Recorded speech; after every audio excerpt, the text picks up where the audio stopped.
Here we go. Taiwan and Hong Kong join Australia and New Zealand in 2022, marking it in spectacular fashion. Out with the old and in with the new. World leaders address their nations ahead of 2022. A master of its own destiny, French President Emmanuel Macron envisions a sovereign and more dynamic Europe as France takes over the European presidency. Taiwan treated its citizens to a fireworks show at Taipei's 101 skyscraper to mark the start of 2022.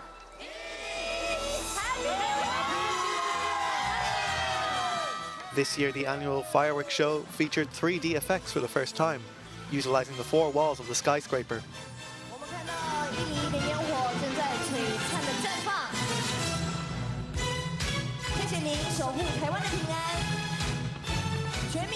Five, 4, 3, 2, 1. Happy New Year! Meanwhile, Hong Kong also moves into 2022. The skyline was lit alight by fireworks at Victoria Harbour, followed by a music performance by Hong Kong's Philharmonic Orchestra.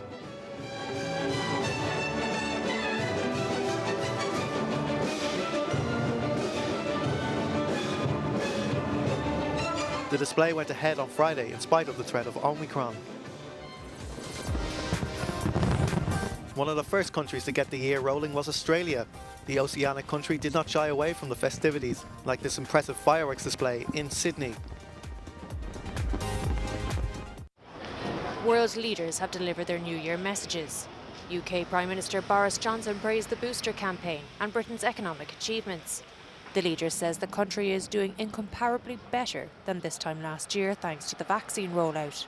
2022 is almost upon us, and whatever the challenges that fate continues to throw in our way, and whatever the anxieties we may have about the weeks and months ahead, particularly about Omicron and the growing numbers in hospitals, we can say one thing with certainty. Our position this December the 31st is incomparably better than last year. Moving west to Germany, Chancellor Olaf Scholz has called on Germans to pull together to defeat the coronavirus in 2022. He promised to react quickly and decisively as the Omicron variant advances. We want to achieve another 30 million vaccinations by the end of January, so that we are ready for Omicron. Let's do everything together, really everything, so that we can finally defeat the coronavirus in the coming year.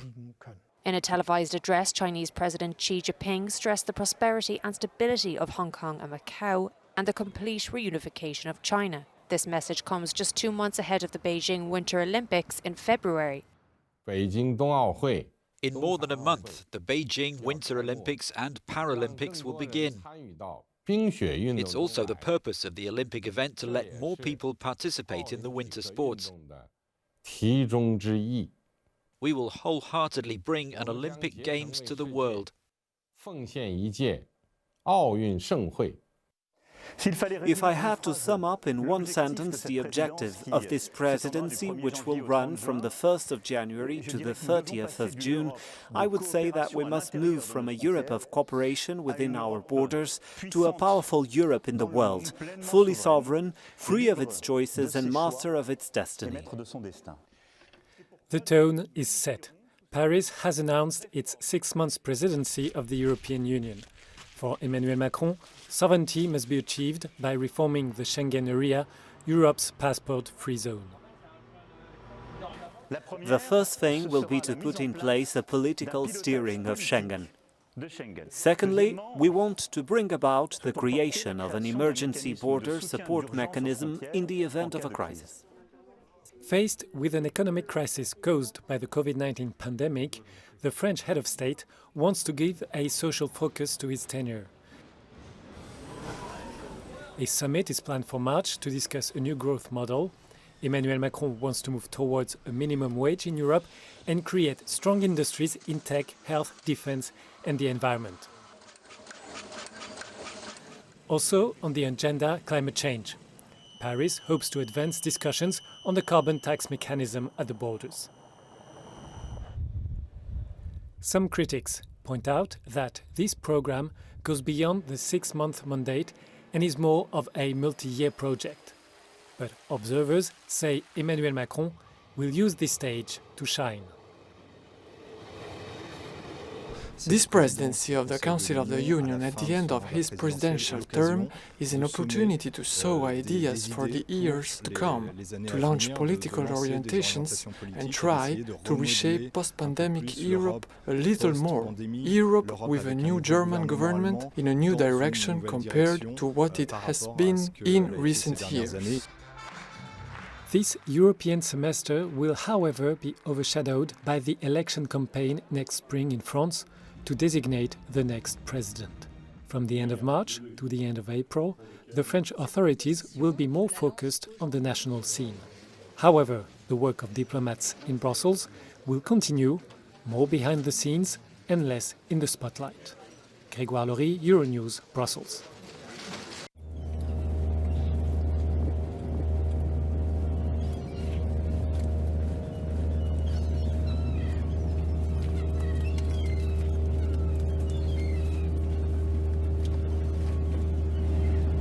They kept bleating on that yes, the fishermen are going to get a better life, they're going to get more fish, control of our waters. So that, I believe, made a lot of people vote to come out of Brexit. And it didn't work, did it?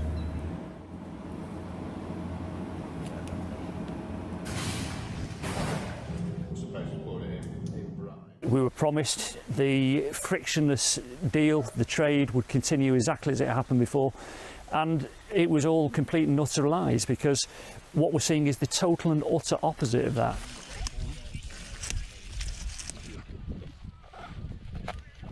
The biggest issue is staff. We would have had 100, 150 people today picking, and it's just down to, what, 25 now.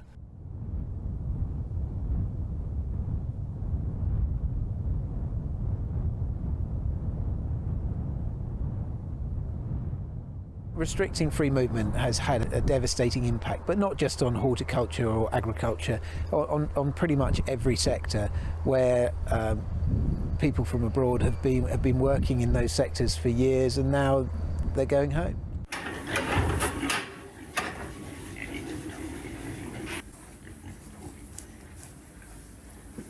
It's been a struggle, not going to lie, cause for a few sleepless nights and anxiety-filled days.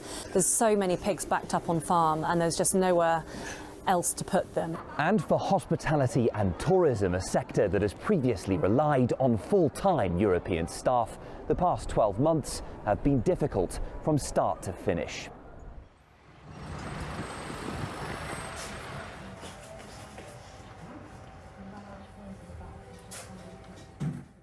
If we think this is going away next month or in a couple of months' time, it's not the case, and we're not being able to recruit out of the whole of Europe when we've been used to doing that for many years previously, really is the root of where the challenge sort of exists.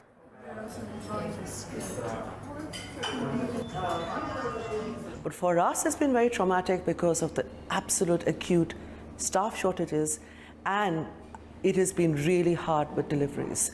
You know, there is no guarantee anything will come.